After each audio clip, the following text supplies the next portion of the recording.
El Evangelio cambia. El Evangelio Cambia cambia. realidades. Cambia El circunstancias. Evangelio cambia. Cambia las vidas. Para bien Y para siempre. para siempre. El Evangelio cambia la tristeza. y la convierte en gozo. Cambia las familias. comunidades. Está cambiando nuestra El nación. Evangelio Está cambia. cambiando nuestra nación. La mayor experiencia del cambio para nuestra Venezuela. El cambio para nuestra Venezuela. El Evangelio cambia.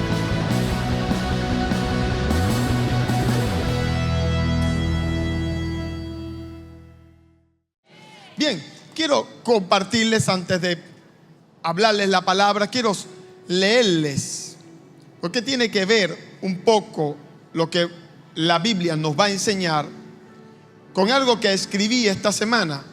Le puse por título El éxito, un pésimo maestro.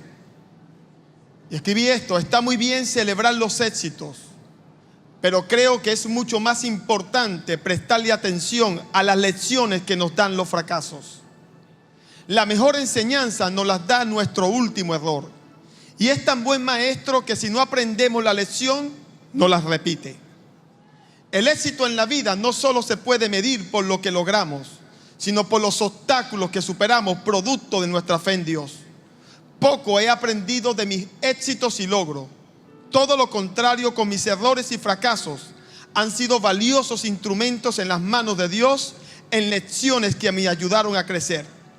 He sufrido la burla de los necios por mis fracasos y errores, pero he entendido que los sabios entrenan en silencio con ellos y aún se mantienen en silencio cuando el éxito llega, porque saben que éste hará todo el ruido.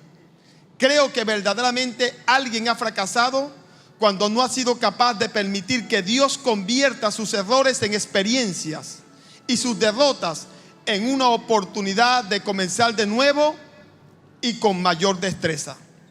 El fracaso desanima y vence a los perdedores, pero enseña e inspira a los ganadores. Una reflexión que está basada en la palabra de Dios totalmente, absolutamente. Y hay un verso en Isaías que dice: aunque tengas graves problemas, yo siempre estaré contigo. Cruzarás ríos y no te ahogarás. Caminarás en el fuego y no te quemarás. Isaías 43:2, para los que lo quieran buscar. Es una promesa de Dios, que Dios nos lleva al fuego, nos lleva al agua, pero Él está contigo y conmigo en medio de esos lugares. Amén. ¿Usted lo cree, iglesia?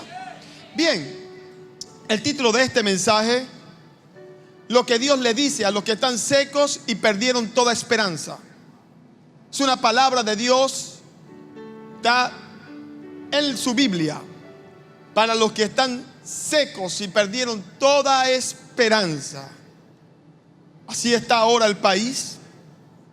Así estamos muchos ahora en las iglesias, bregando contra la desesperanza, peleando contra el desánimo, peleando contra lo que nuestros ojos están viendo, que es contrario a lo que nuestro corazón está creyendo. Tenemos la influencia constante de nuestros sentidos que nos hablan, del sentido de la vista, de la inteligencia misma que nos dice: esto no lo podrá superar tu vida. Tenemos las situaciones personales que cada uno lleva en sus hogares y familias, algunos con procesos de enfermedad, otros con situaciones en sus matrimonios, en sus hijos, otros con duras situaciones financieras, los cuales sienten que no hay salida y hacen para acá y hacen para allá y las puertas se les cierran. Sienten que llegaron a un hueco del cual no pueden salir. Sienten que todo lo que hacen, como que Dios los abandonó. Pues así estaba Israel en un momento. Así se sentía todo el pueblo de Israel, sin esperanza. Estaban secos de todo, de riquezas, secos de esperanza, secos de fe, secos de todo lo bueno que puede necesitar un país, una familia o un creyente. Así estaba Israel en un momento. Y Dios le envió a un profeta. Dios le envió a un hombre de Dios. Porque yo quiero decirte, iglesia, que Dios siempre en medio de tu problema te va a enviar palabra. Tal vez no estamos pidiendo palabra. Queremos tal vez el dinero, queremos tal vez la salud, queremos tal vez que el matrimonio se arregla, pero lo que Dios envía primero como semilla es palabra. Y la palabra es una poderosa semilla, es un poderoso iniciador de lo que Dios va a hacer. Dios todo lo que va a hacer comienza en pequeño, pero no se queda pequeño. Dios siempre va de lo pequeño a lo grande. Así que cuando Dios va a hacer algo con un país, lo primero que Dios hace es sembrar la semilla incorruptible de su palabra. Esa palabra cuando llega, escucha, no cae vacía. Dice Dios que va a hacer y va a cumplir el propósito para el cual ha sido enviada. La gente está esperando su milagro en un estuche de sanidad, en un estuche, tú sabes, como aquel leproso Naamán, que cuando llegó ante el hombre de Dios, dijo: yo pensé que este hombre iba a salir de su casa, iba a levantar sus manos, tú sabes, el show evangélico, y iba a clamar al cielo, iban a haber truenos y yo iba a ser sanado. Y el hombre ni siquiera salió a recibirme. El hombre me mandó un siervo y con una palabra para mí, y me dijo que fuera a un río por allá todo sucio y ahí me bañara y ahí yo iba a ser sano. Yo no voy a hacer eso, porque la gente tiene expectativas de cómo Dios va a hacer su milagro. La gente ya ha canalizado cómo es que ellos deben el estuche en el cual va a venir su milagro. Y resulta que Dios nos sorprende, porque muchas veces el milagro viene en una pequeña semilla de una palabra que Dios suelta en algún momento en este lugar. Y si tú estás apercibido y esa palabra entra a tu corazón y esa palabra es germinada por la fe, es regada por la fe en Dios, entonces quiero decirte que tu milagro ya está en tu corazón y que es cuestión de tiempo, escucha, para que esa palabra dé a luz ese milagro. Tiene que creerlo, iglesia. Nuestros milagros están en la palabra de Dios. Dios le dice a Israel: yo los metí en este desierto para que aprendan que no solamente de pan vive el hombre va a vivir de toda palabra que sale de mi boca. Iglesia, vivamos de lo que Dios dice. Y allí está nuestro milagro. Allí está el milagro para salir de tu enfermedad, hombre o mujer. Ahí está el milagro para salir de tu problema. Ahí está el milagro para salir de la depresión. Ahí está el milagro para salir de la crisis financiera y de la escasez en lo que Dios ha dicho. ¿Te lo cree, iglesia? No pienses que Dios se olvidó de ti. No pienses que Dios se olvidó de nuestro país. Que nuestras debilidades, errores, pecados o problemas son más grandes que su amor y de su gracia y su misericordia. Dios no se ha olvidado de nosotros. Porque no hayamos visto su milagro no quiere decir que Dios no esté accionando. Dios está dando palabra. Miren lo que dice la Biblia en Ezequiel capítulo 37. Le va a bendecir esto.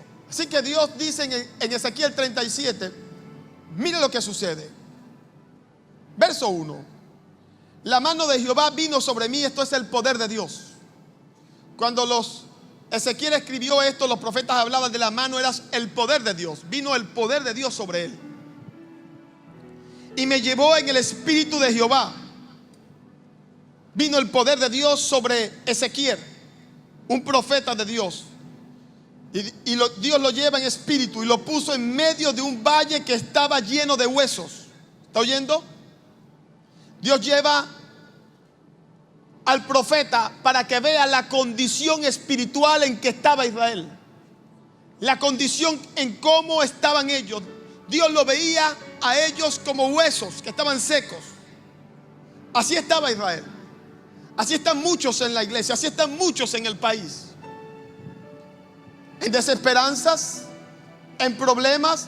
Y Dios lleva a este hombre de Dios para que le hable.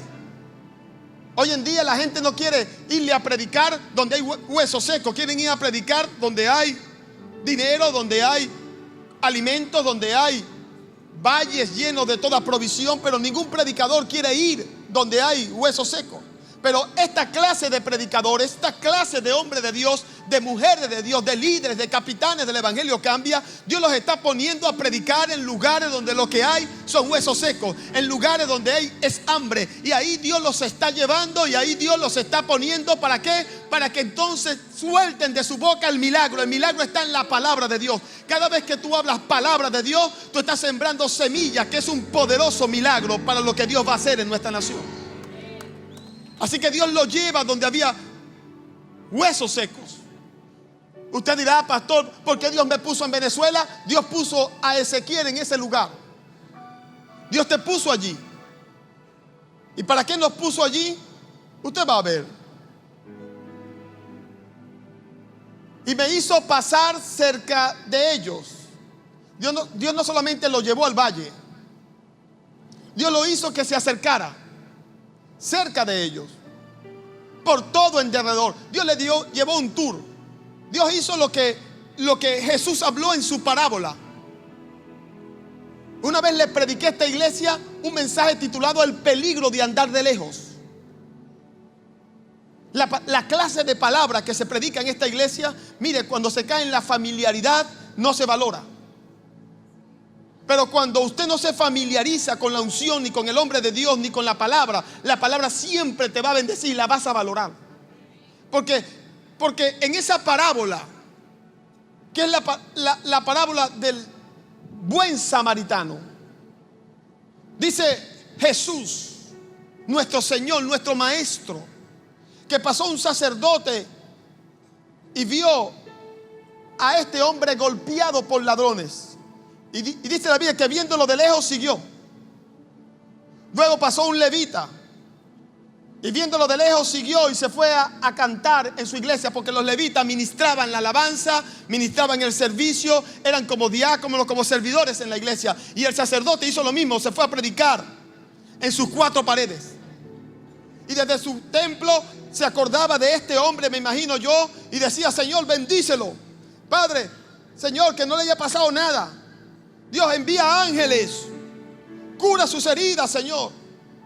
Padre, envía, Señor, bendición sobre él, protégele, Dios. Porque así ha estado la iglesia, en cuatro paredes, tú sabes, escondida del mundo, escondida de la realidad de un país y desde la comodidad de un templo. Entonces le oran al cielo para que Dios bendiga a un país. Y es lo que Jesús estaba corrigiendo en esa parábola. Por eso se refirió claramente a un sacerdote y a un levita. Y los levitas son servidores. Podemos estar sirviendo en la iglesia y podemos estar sirviendo no a Dios. Y Jesús dice: pero pasó un samaritano, que un samaritano no habla con judíos. El hombre que estaba herido ahí era un judío. Son enemigos. Los judíos consideran a los samaritanos gente de tercera categoría. Pero dice la Biblia que él hizo algo que no hicieron los otros dos. Dice que se acercó. Y dice la Biblia que cuando se acercó a él, fue movido a misericordia. El hombre fue movido a la misericordia. ¿Y qué hizo? Empezó a vendar sus heridas, empezó a curarlo. Por ahí comienza. Y luego dice que puso dinero en el mesón, porque eso es otro que viene como consecuencia del que se acerca a la necesidad. Dios lo va a mover a dar. Por eso la iglesia hay que acercarla a la necesidad de un país. A la iglesia hay que acercarla a donde están los huesos secos. A la iglesia hay que llevarla a donde está, gloria a Dios, la gente en necesidad. Tenemos que empezar, iglesia, donde hay gente enferma, ir no solamente a predicar del amor de Jesús, sino irles a profetizar, a llevarles palabra y a decir: en el nombre de Jesús, levántate de tu lecho y anda. El poder está en ti. Así que Dios lleva a este hombre, a este profeta, que estaba acostumbrado a profetizarle a reyes. Ve a Ezequiel profetizándole a puros reyes, a puros gobernadores, a la clase económica, dirigente y política del país, a la clase acaudalada del país. Era el hombre del momento, era el hombre de Dios, el gran hombre de Dios. Y Dios en un momento lo saca de allí, de hablarle a gente que estaba en situaciones muy buenas, y lo lleva, gloria a Dios, al país, a una situación bien difícil. Y ahí Dios lo pone y le dice: háblale a estos huesos secos. Y Dios lo pone a que los veas. Dios los acerca a él, a ellos. Dice Ezequiel: y me hizo pasar cerca. Lea la palabra cerca. No es de lejos, iglesia. No es de lejos que Dios quiere que tú veas la situación de un país. No es de la comodidad de un templo. Es cerca. ¿Y quién lo llevó? ¿El diablo? No, Dios lo llevó. Por todo en derredor. Y aquí eran muchísimos sobre la faz del campo, y por cierto secos en gran manera. O sea, no solamente estaban secos, eran secos en gran manera. Así muchos ven su cuenta bancaria. Así muchos están viendo sus despensas. Mi despensa, pastor, no es que esté seca, está seca y en gran manera. Mire lo que dice. Cuando Ezequiel ve este valle de huesos secos, que estaban secos en gran manera, escucha la voz de Dios que le dice: y me dijo, hijo de hombre, ¿vivirán estos huesos? Y dije, Señor Jehová, tú lo sabes. Dios le pregunta al hombre de Dios, ¿van a vivir? No sé, tú eres el que sabe. ¿Sabes? Lo que Dios va a hacer con nuestro país no depende de lo que yo piense, ni lo que piense el pastor Bertucci, ni de lo que piense el hermano que tienes a tu lado. La opinión de ellos es una opinión. Lo que Dios tiene en su corazón lo va a hacer, no importa lo que opine un hombre. Dios le está diciendo, ¿qué opinas tú? Ah, yo no sé. Dios dice, bueno, lo que yo voy a hacer no vale, no tiene que ver con tu opinión, o si tú tienes fe o no tienes fe. Tiene que ver con un plan mío, con lo que yo he dicho. Y no dependo de la opinión de un hombre, no dependo de lo que diga un profeta, depende de lo que yo he decidido que se haga en la tierra. Oye, qué poderoso. El Evangelio cambia. El Evangelio Cambia cambia. realidades. Cambia circunstancias. El Evangelio cambia. Cambia las vidas. Para bien Y para siempre. para siempre. El Evangelio cambia la tristeza. y la convierte en gozo. Cambia las familias. comunidades. Está cambiando nuestra El nación. Evangelio Que está cambia. cambiando nuestra nación. La mayor experiencia del cambio para nuestra Venezuela. El cambio para nuestra Venezuela. El Evangelio cambia.